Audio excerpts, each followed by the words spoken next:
Hey everybody, welcome to another episode of Purple Insider. Matthew Coller here, along with Star Tribune's Ben Goessling, which if you're a longtime listener to the show, you know what this means.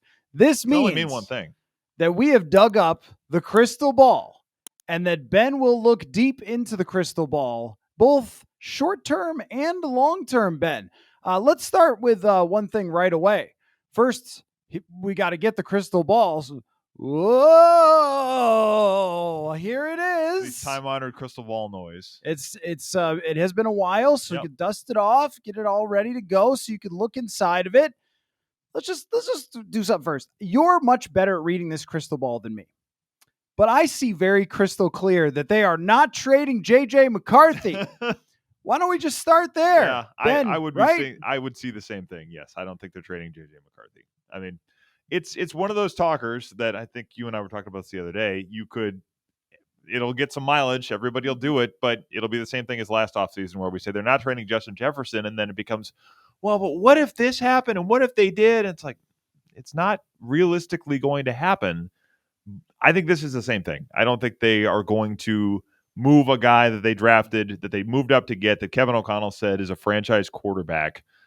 It's not going to happen. I don't think there's any likelihood of that. Not when he's going to be 22 years old, not after just 1 year of Sam Darnold, not when they spent such a high draft pick on him and so much time and effort, and also put in the sweat equity into this year of training him how to be a National Football League quarterback, having weekly meetings with Kevin O'Connell, everything that they did through training camp to develop him with the footwork and the timing and all that stuff. And they're just going to say, you know what? See ya. Go to the Jets. Go to a living hell where some team is going to give us a couple draft picks. It's just not going to happen. But you're right that there will be a lot of headlines that you see probably on the old YouTube or the ticker. Insider reporter says teams will call on JJ McCarthy. Oh, they'll call. They'll call. That's fine.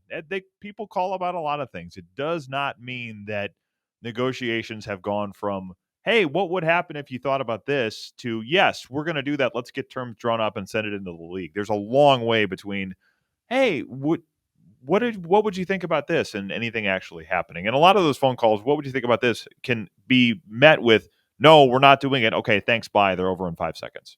Right. And I did see Adam Schefter say that J.J. McCarthy would be the top quarterback in this year's draft, which means all the less reason to give up on him if you're the team that has him. I mean, that's the thing with there's several examples of this throughout history where a team happens to have two good quarterbacks. And as much as I love John Madden, what he said about having two quarterbacks, meaning you have none, is not always true. Sometimes you just have two quarterbacks that are really good. And for the Vikings, it's kind of reminiscent in some ways of Jordan Love in Green Bay, where I'm sure that Jordan Love and his representation and his family and friends were all pretty annoyed at having to sit behind Aaron Rodgers. And now is pretty happy that he sat behind Aaron Rodgers as he's turned into a franchise quarterback. And the Vikings, with another quarterback they believe in, it gives them leeway to have this go wrong. And the Vikings have had in their history, I don't need to tell you, they have had quarterbacks that they drafted not perform the way they expected. Or had their knees explode randomly during a practice. Both of those things happened twice in like 5 years. Right. Yeah. So there's the fact that Sam Darnold would have a great backup quarterback for next season. There's the fact that McCarthy is extremely young and has a long time for his rookie contract. Things over years change so much in the NFL. This just gives you a great backdrop if something does go wrong, or fallback option. And also, there's the potential that Darnold just isn't this good again next year, and the roster does come apart, and then they can turn to JJ McCarthy. And if Darnold is just Josh Allen, if he's just Lamar Jackson, he's just that good, then eventually you can decide to trade JJ McCarthy. But why would you do it after 1 year? Oh, there's no clock that's making anybody make that decision after this year. They do have ways, and I think we'll probably get into this with the help of the crystal ball. They do have ways to keep Sam Darnold without making a 6-year commitment or a 5-year commitment. It does not have to look like that at least immediately. So I think they'll have ways to figure out how to have both of these guys here. Well, just while we're on the subject, because it is short and long term, so we're going to get into Vikings and Lions as well. But I just needed to get that off my chest for this week because I've seen so much of it, and I think,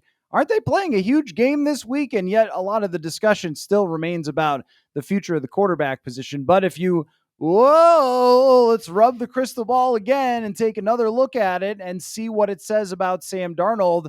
This one I've got my own opinions on, but it's a little more cloudy to me. Can you move along the clouds, clear it up a bit, and see exactly what type of contract Sam Darnold would have? Because I think after 14 wins, you can't just move on. No. So he's going to be here. No. Yeah, I see the same. I mean, it looks like I see Anthony Harris's name being looked up. I see, like this history with Steve Hutchinson being involved in all of this. It looks like maybe a franchise tag is being typed by one of us in March. It would be one of those things that it would make some sense if they go that way. That's where I'm seeing it go, because I don't know that you would go with a long-term deal at this point. I just don't think financially that makes a ton of sense. And you could make the argument, and people will, that a franchise tag is not a great idea either. It does cost, $41 million for next season, but they have cap space. They're going to be probably north of 70 for next year. Does that mean you can go sign everybody you want on the free agent market? No. They have a lot of needs to fill. So I do think there are some of those things. And I will admit, for those who are listening, everybody's going to say, well, wait, where did you think you were talking earlier in the year that they're going to move on to McCarthy? The way Darnold has played, I think, has changed this conversation. I don't think you can just bat an eye at the way Sam Darnold has played when you do have an option to keep him here for a year and make it so that it doesn't change your long-term plan all that much. Yes, that is a different way to go about it than maybe what we've talked about in the past, but I just think when you've got this level of quarterbacking, I don't think you can just let it walk out the door. They would get a comp, maybe, but if they sign a bunch of free agents and then that comp gets canceled out by all of the guys that they sign, they may get nothing. So I don't think that the way he has played, they're going to just let him walk out the door for the possibility of maybe a third in a year from now. And you could tag and trade, but even if someone offers you 2 first-round picks, don't you feel that you're in a Super Bowl window now, since you're competing for the Super Bowl right now? I think sometimes you don't realize when those windows are going to pop open, but it's open. And when I look at this roster, it was built despite $70 million in dead cap. And also, as the season has progressed, we've seen, I think, a number of players that look promising for the future that we had no idea about even midway through the season. Dallas Turner is certainly one of them, but even some of the guys, they're going to get Mekhi Blackmon back. That's a rookie contract. Dwight McGlothern is someone that they talk about all the time. Theo Jackson comes in the game and makes a play every single time. Like, they have some of these players that are coming along. I think even though it's been a little bit of a rocky season for Jalen Naylor, that's another guy who has shown that he could be a big part of this and step up in some big moments. So it's not like they would be going into the offseason saying, boy, we're going to have all these guys leaving and all these problems to solve. Not sure what's going to happen with Byron Murphy. Not sure what's going to happen with Cam Bynum. But I don't look at those guys as being the hinge of the entire defense. Like, oh, if they lost one of them, this whole thing comes apart. And also, they could bring them back, run back mostly the same roster, add a couple of players, and nothing changes on the offensive side. It shouldn't change the fact that you were in Super Bowl contention. It's hard to win 14 games. I mean, what? How many times did Peyton Manning win 14 games? Like, once? Yeah, I think this is like the 37th time it's ever happened in NFL history that a team has won 14 times. So it doesn't happen a lot. So that would be hard. Some year league. Yeah, that would be hard to repeat. And something I want to say about your point on how the future has changed by Sam Darnold's performance. When they brought in Daniel Jones, I think all of us read the tea leaves there and said, are they looking for next year's backup for JJ McCarthy? Yeah. And, but after you throw for 377 yards on 43 passes and crush the Packers at home with everything on the line on national TV, he's just been way too good. The bar has been set way too high to say, hey, McCarthy, go do that next year. I think if they had won 10 games, it would have been something that they'd be willing to do. Yeah, I think that's right. I mean, it is interesting how much these things change because of a few games and a few plays, probably, but he has done that. And I think a lot of this, too, is you see teams that make these quarterback transitions. He's not 35 years old. I mean, he's, I think, 27. So there is a window here with him. And if he is that good, then, well, what happens with JJ McCarthy? Then at that point, like you say, you trade him. This is different than what the Packers had because you're not talking about one guy at the beginning of his career and one guy at the end of it. But it's like, why wouldn't you keep your options available to you when this position has been so hard to manage over the course of the NFL? We see it every year with teams around the league. We see it through history with a lot of these teams that they don't have a solution at this position.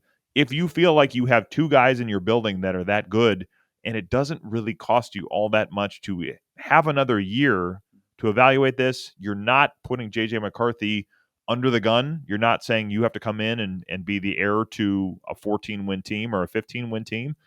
You have some time to let that play out. I don't see why you wouldn't look at that pretty seriously. And I was looking through a little NFL history here, just how many quarterbacks have ever sort of emerged around this age 26, 27, and then turned out to be great. And the answer is actually a lot of them. Yeah. I mean, even Jim Kelly played in the USFL. Warren Moon is another one that Steve Young developed over years.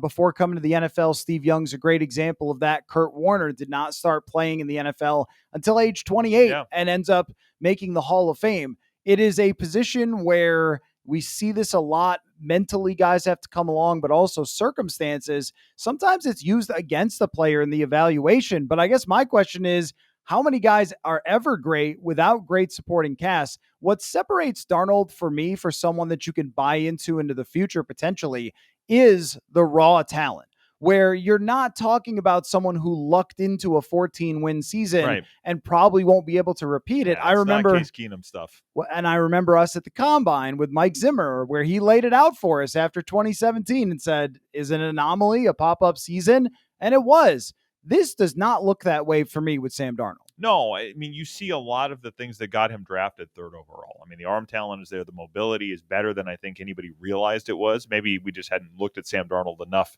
to see it, but that is all there. I think his ability to command things at the line of scrimmage has improved and probably would improve more in another year in this system. It is so interesting with the quarterback position because a lot of the way this has changed now is when you have all of these rookies on 5-year contracts, you do have to play them earlier. There at least is financial pressure, contract pressure to play them earlier because you don't have as long of a window to evaluate them, coupled with the fact that the offseason is shorter. There's not as much development time. It does speed the whole process up and probably means it's more likely that you will have guys like Sam Darnold or Baker Mayfield or Geno Smith, kind of down the line this year. We've seen a lot of these guys from that quarterback class or around that time that finally hit it with their second team because they're a little bit older. They've seen a little bit more. Maybe they get themselves in a situation where the game just makes a little more sense to them. And then that talent that they had is still there. They're still not 35 years old.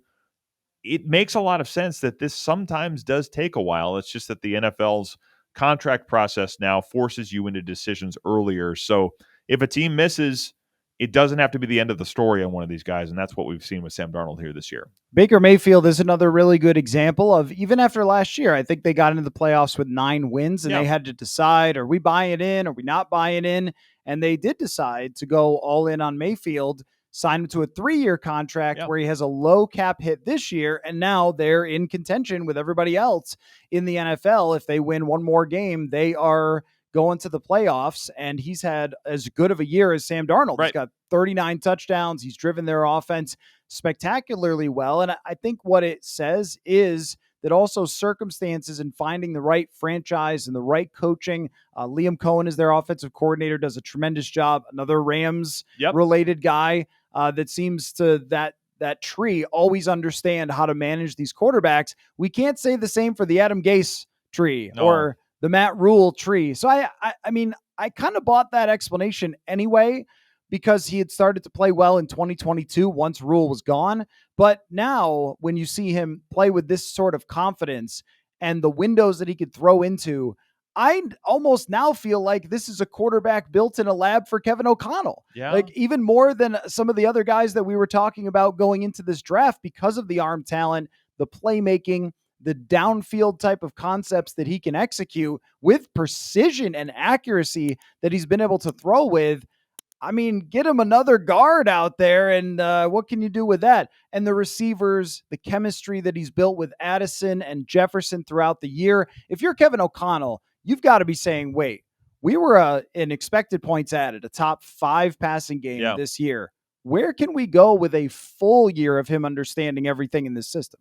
Yeah, I think a lot of that is right. I mean, the downfield ability, the mobility that he has to extend some plays, a lot of that is Matthew Stafford like. I mean, there's a lot of Matthew Stafford in terms of arm talent and the ability to just make plays on the run that we saw Kevin O'Connell be part of a Super Bowl run with. And they're not as dynamic defensively as that. They don't have Aaron Donald, they don't have Jalen Ramsey in terms of those high-end level players, but the scheme is as good as anything that the Rams had done in the past. I mean, that Brandon Staley scheme was kind of the revolutionary part of the league at the time. Brian Flores has, I'm sure there'll be some copycats that come from it, but they have manufactured an elite level of defense from probably not quite the same level of talent. But when you look at the production on defense coupled with what they have on offense, a lot of that Rams formula, I think, is here. And if they are going to say, we can keep this guy at least for another year, or maybe it's 2, we'll see what happens. I think it makes a lot of sense. Well, just speaking of that, before we get to Vikings, Lions, playoff scenarios, and so forth, I think when we look at the Rams, there's also something to take away there, which is if you have one of the best coaches in the league and you have one of the most sound organizations in the league from top to bottom, you have a GM and a coach on the same page, and you're smart and you do good things, you can overcome some stuff that people maybe didn't think you could. Yeah. And I think with the Rams, we all thought, including Kwesi, because he mentioned not going full Rams at one point, but I think we all thought they've got one shot to win it. And if they don't, they forget about it. They'll never have a chance again. I'd be pretty concerned about the Rams right now making a surprise run in this playoffs. They were able to rebuild it fairly quickly. Some of this stuff, if you have the right quarterback along with the right coaching, you can overcome those salary cap issues, which the Vikings wouldn't have for several years, by the way, which I think is really important point, is that when they got Cousins in 2018, they pried that window open for 2 more seasons to compete for a Super Bowl, which you could do around Sam Darnold if you need to be able to do that. So I think it's always like, let's make this thing clear what we're talking about with how the quarterback's contract affects the roster. For 3 years, you can kind of do whatever you need to do in the NFL. Yeah. Then it starts to become a problem. But if your organization isn't insane, you can work through that, as Kwesi Adofo-Mensah did, going from Kirk to the current situation. Yeah, I mean, a lot of with Kirk, too, it was that they paid the quarterback. They weren't on a long-term deal with him, so that does require some gymnastics. And they said, we want to keep all our defenders. I mean, they said, we're keeping Anthony Barr. We're keeping Eric Kendricks. We're paying off-ball linebackers. We're paying guys. We're paying a running back. We're paying a tight end. I mean, all of those things happened because they wanted to do both of these things. They were effectively pursuing 2 strategies at the same time, and they weren't able to do that for the long term because that stuff does have a cost when all of the guaranteed money gets in there and the cap issues start to hit. And especially at those positions like running back, where you're going to see the value of a player depreciate more quickly than you would at a quarterback spot. I think if you're doing it at quarterback, it's an expensive investment, but that's a spot where if you get that thing figured out, you're not thinking about it in 5 years. You may be thinking about it in 10. And, we don't know how that's going to work out with Sam Darnold yet. But the number that they would have to bring Sam Darnold back at, let's call it $41 million. Right now, Kirk Cousins has a number on this cap of 28.5. Sam Darnold has a number of, it's 5 something, I think, with all of the void year stuff. And McCarthy's, 3. I'm trying to remember exactly what it is. Somebody could fact check me on that. But you're talking another $5 million or so, maybe 10, to keep Darnold and McCarthy here next year. And you're going to have more cap space in general than you did because the cap's going to go up and there's less dead money around with all of the other players that you won't have to worry about anymore. So that I think is feasible from a cap perspective. You know, how does this work out 5 years from now? We don't have an answer to that yet, but they don't have to have that answer right now. I think a lot of this stuff has changed, like we've said, because of what Sam Darnold has done. And you just have to look at it and say, is this a level of quarterback play that anybody wants to see leave the building? I don't know that they're going to look at what he's done and say, we're okay with him going to be somewhere else. Let me ask you one Sam Darnold question before we kind of preview this game.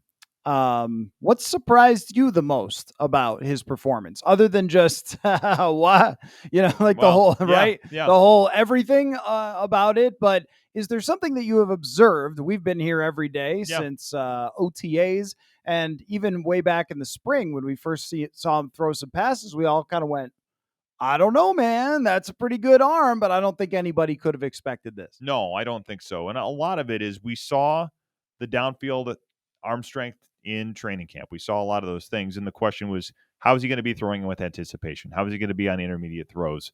I think he's improved a lot as he's become more comfortable in this offense. I mean, throws like he makes to JJ McCarthy, or excuse me, to TJ Hawkinson, wrong guy who's got a J and an initial in his name.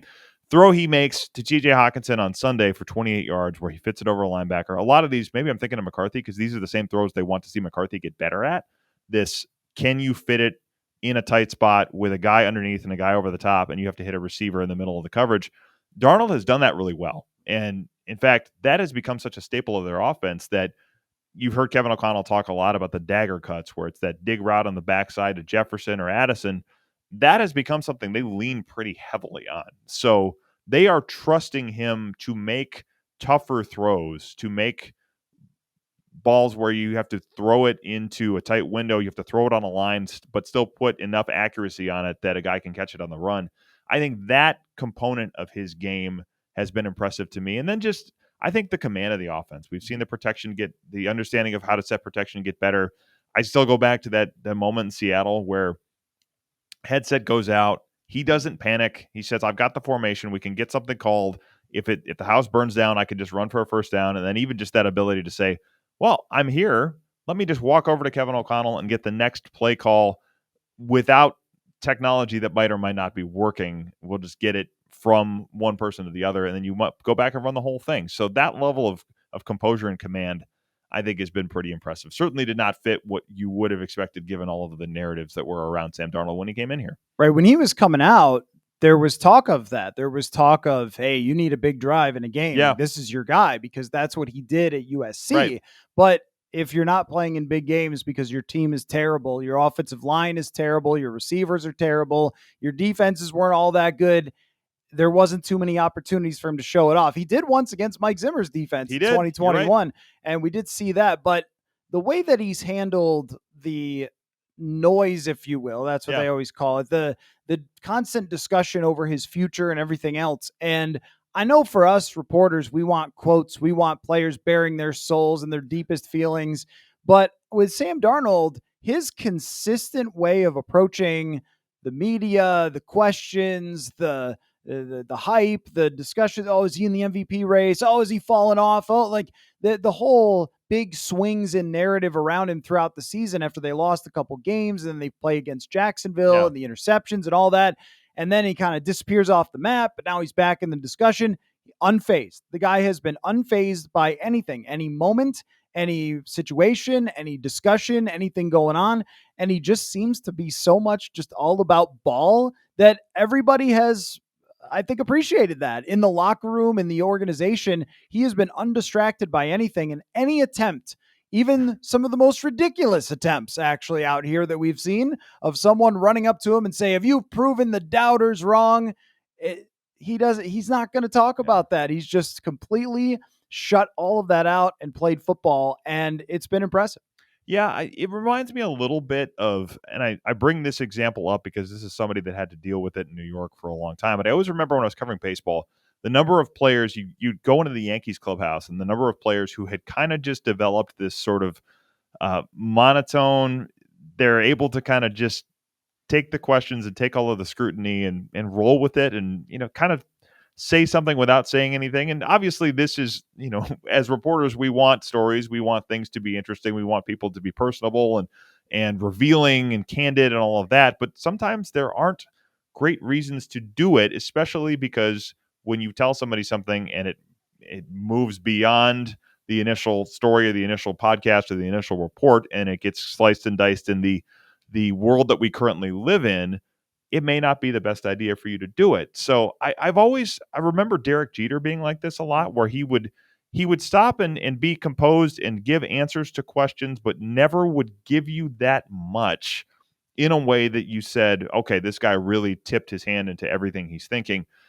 I only bring that up because Sam Darnold kind of got put through the ringer in New York. He has seen it in that media bubble in a way that a lot of players don't. And coming here after you've been in New York, this is not the same. This market is very different than that. But I do think some of that training that he received there probably helps him manage a little bit of it a little more effectively and not get caught up in as many of the swings. I also think Kevin O'Connell has been in his ear talking about a lot of these things. I think the discussions of how to manage all of this, how to come back and reboot your career when there are going to be a lot of those questions about why are you different? Were you so bad before? As people kind of find ways to get at that question. I think there is a discussion about how to do it and how to manage all of that in a way that doesn't become something that is a big distraction. He's never made it a headline. And Nope. the other thing he's never done is he has never left anyone else in the organization, locker room, coaching staff feel like they got blamed for anything. Now, there's not a lot to blame when you're 14-2, but still, even when things have gone wrong, it's, hey, that's on me. I can't take that sack. I got to get rid of the ball. I can't throw that there. And that's all he'll really have to say about those things. So no one ever feels manipulated by his comments and things like that, which we certainly saw in the past on a number of occasions. So I think all that's been great. Oh, we got the crystal ball has popped back up though. Whoa, there it is. I thought it was going to look at the game, but it's looking at something. I see Kevin O'Connell, a mansion, the Batmobile. I see a house in Cabo that he owns, not even rents. Wow. This is incredible. How do you get the Batmobile to Cabo? You could ship it there if you have enough money. You're not driving the Batmobile. If you have enough money, you could do anything. Yep. The cartels built a tunnel underneath the wall or whatever for drug moving because they had enough money to do it, I think. So anyway, on that note, O'Connell's about to have more money than the cartels, right? Yeah, I think he is. I mean, I think the contract that you're referring to is coming. I see the same thing in the crystal ball. Kevin O'Connell his contract is up after 2025. The Wilfs did not do the extension before this season. I suppose in part because you don't know what the quarterback situation is going to look like. He has answered the questions about that. They are in position to win 15 games for the first time since 1998, which would, in other words, be the first time since the Wilfs bought this team. It would be the second time in franchise history to win that many games. And he's doing it with a team that has all the dead money that we talk about and with a quarterback that they signed for $10 million. So it certainly has delivered on his investment, and ownership loves him. The people in this building love him. I think he gets a big contract this offseason because if he doesn't, he's going into a contract year. His stock around the league is not, it could not get much higher. He has an agent who represents a lot of the movers and shakers in the NFL, and Trace Armstrong. I think he gets a deal. I think it's lucrative. I think it's long term, and I think the organization kind of goes from there. Are we talking about like 6 years? Because that doesn't feel crazy to me. No, it doesn't. He's not old. I mean, he'll be 40, I think, in May. I mean, some of it probably depends on how long of a deal he wants. I mean, with Mike Zimmer, when they first did this, they added 2 years to it, so got him back to 4 years left on the deal. So maybe it's something like that where they add 3, but it also would not be crazy to say, let's go 5 years here or 6 years and get something longer term locked in. He may say, I want another swing at the market. I mean, he's certainly been around enough free agents that do that. Justin Jefferson's deal allows him to do that. Kirk Cousins certainly made a lot of money on some of those deals, but I think there'll be every intent to get something done, I would think, fairly quickly in the offseason. I also think that the goal of every single coach is to be John Harbaugh or something, right? Yeah. Sean McVay. You are an organization Sure. that transcends all the roster moves and everything else, you are the person who's driving the success of that organization. And also, I think that as far as the dynamic between he and Kwesi Adofo-Mensah, maybe there were some times where they were figuring each other out, but this last offseason was such a massive success of Brian Flores and Kevin O'Connell making the list of the groceries and Kwesi going out with Rob Brzezinski and getting those groceries and bringing them in and making the most of them, that there now has to be trust between these two in the way that they've worked together. And I just think the overall organizational competence, like, this is a hard thing to reach, where you seem to have everybody pulling in the same direction. There doesn't seem to be a lot of ego conflicts and personality issues and different things like that, because people are just on the same page. And that goes from the players and their leadership to the coach, to the training staff, which we know is important, to the ownership, to the general manager. And the fact that the ownership could set out a way that they're going to approach this competitive rebuild, and then these two together could execute it. Like, this is something you'll probably have to do again in the future someday. And you know that they can do it together. Yeah. I would just want this leadership for however long you can lock it up for. And I think if you're O'Connell, where are you going to find better than this? Facilities, ownership has to be huge. Yeah. We've learned this. Woody Johnson's having his teenagers run the team off of Madden and bloggers. And like, what are you doing? Whereas the Wilfs deserve as much credit, I think, as Kwesi, as Kevin O'Connell, for their patient approach to this thing and for moving on from a proven quarterback and trusting their coach. Well, I've gone back a lot, and Kwesi has talked about this. I think when we talked to him after the Justin Jefferson deal got done, he talked about the Wilfs and said they make us prove our arguments. They make us kind of show why we are thinking of doing certain things. But if we can do that, and if they feel good about it, they support what we're going to do. It's not this, well, you wanted to do this, but we have this different way that we see it, so we're going to do it our way because we're the ones writing the checks. They understand, I think, that they are not the football experts. They've learned probably quite a bit in 20 years of owning this team, but they kind of let the people that they hire to be the experts, and they say, what can we do to support things? What can we do from a facilities perspective, from spending cash over the cap, which is a really big deal? I mean, the ability to keep a competent team over the last few years when they've had all of these cap issues does not happen if you don't have owners saying we're okay writing checks for signing bonuses. So a lot of those things, I think if you're a head coach, you'd look at and say, I've got it pretty good. And even if there's a few more dollars out there somewhere, you're probably not chasing that when it would mean giving up the amount of stability and the amount of competence you have here. Okay. The crystal ball is tired of us talking about the future in any way, and it wants to talk about the football game. Yeah. I'm seeing a kicker line up from that big lion logo, and he's kicking it for the game winner to make it 41-38 or something crazy. I can't tell which kicker is taking the kick. Who is that? He kind of looks young. Kind of looks like a kid you might see in like a Walmart ad. I think it's Will Reichard. I think it looks like Will Reichard's lining up for the game-winning kick, and it looks like it's going in. I mean, Vikings kicker made a big kick to send them to a first-round bye. That's what I'm seeing in there. What are you seeing? I think it's him. He looks a little shaggy. He doesn't look like he should be an NFL player. So, yeah, I think that's him. I've got them winning 38-35, something like that. I think that Flores' defense can make one more stop than Detroit, and exactly one more. And that's it. And that if Darnold has the ball at the end of the game, he's going to win. Yeah, I would agree. I think this game is close. I think I'm picking, something along those lines. I think I had 35-31, but same idea. That doesn't come down to a field goal, whereas 38-35 does. But the crystal ball thinks it's down to a field goal, so we will go with the crystal ball because it never has steered us wrong before. Yeah, I think this game comes down to which team is healthier. I think that's the Vikings. Certainly, they have more depth on defense left than the Lions do. They might get Alex Anzalone back for Sunday, and I think that makes a difference. But when it's Alan McNeil gone, when it's Aiden Hutchinson gone, when they've lost some guys in the secondary, I think the Vikings are coming into this game in better shape, in better condition to take advantage of it. And the Vikings also, the last time they played, did not have Blake Cashman, did not have TJ Hawkinson. They have both of those guys this time. And if that game at all swung on the Lions being the healthier team and the advantages that come from that, I think the Vikings have that same advantage this time. So I think the Vikings win in a very similar fashion to the way the Lions did it last time. Biggest injury, I think, is Carlton Davis, Yep. because Yep. he was signed to stop Justin Jefferson. Yes. They could say whatever they want. That's true.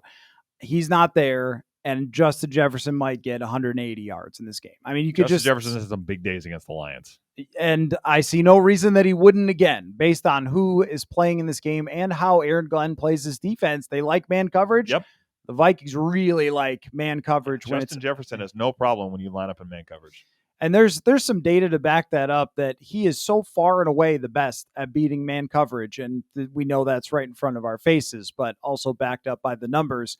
So I think we agree on this. But here's the question of the week for every guest.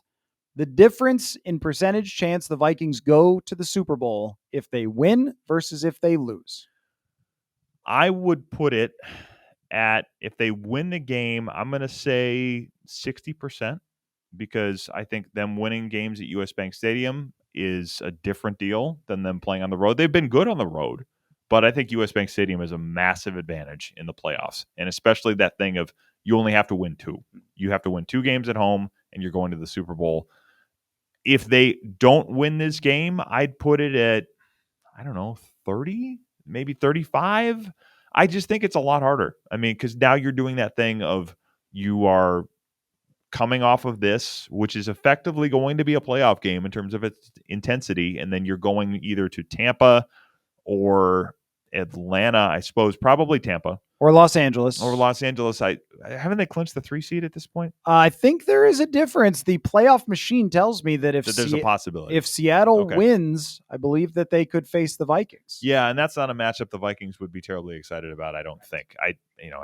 That, again, was no Cashman. That's a Thursday night after they played the Lions. Maybe it's different the second time, but I don't think, if we're talking coach and quarterback, McVay Stafford is not probably the one you want to face coming into it. So then you have to do that. Then you're either in Philly or Detroit, probably in the second round. And then you're probably playing the other one for the NFC Championship. So I think it changes it quite a bit if they don't win this game. It doesn't make it impossible, but if you're in Philly and not having to play, or not getting to play Philly at US Bank Stadium, well, we've seen that before. That's a tough place to play. The Vikings have not had a lot of success there. So if they're able to keep themselves out of Philadelphia, I think that makes a big difference. One more. Oh, it's saying one more. One more. Time for one more? Yeah. The crystal ball. What? It's showing me Honolulu blue again. Like, for what? Oh, I think it means they're going to play again. Yeah. Lions and Vikings in the playoffs again. So this is round 2 of 3. We think the crystal ball. Are you seeing that? I'm only seeing a color and a lot of smoke. I mean, Honolulu blue is pretty distinct. Mm-hmm. So yeah, it does appear to be a shade of blue somewhere in or around the Hawaiian Islands. So yeah, is that going to happen? I think it very well could. I mean, I think it's very possible, whether it's the Packers or the Lions, that there's going to be a round 3. It's probably more likely with the Lions. I kind of think that the Packers are the 7th seed. They're going to go to Philly and get beat, and that's going to be it. But yes, I think it's very, very possible that these two teams will see each other a third time. I think they're 2 of the best 3 in the NFC. So in all likelihood, if they are meeting in the NFC Championship game, it means the other one beat Philadelphia, I think, to get there. So yes, I think it's very, very possible that the crystal ball is right here, that we are going to see these teams meet a third time, and that'd be fun. These games have been pretty entertaining when these two teams get together. Every single time. Ben Goessling, Minnesota Star Tribune, newsletter man now. Yep. Make sure you sign up for his newsletter that you're writing all the time. And I really appreciate it on a busy week here with a lot of hype. Always taking the time. And we will check in, I'm sure, again very soon and look into that crystal ball. Yes. So thank you. Sounds good. Got to put it back in its case, hide it. Make sure nobody else gets to see it and they can know the future. So anyway, thank you again. And we'll talk to you all very soon. Sounds good. Thanks. Football.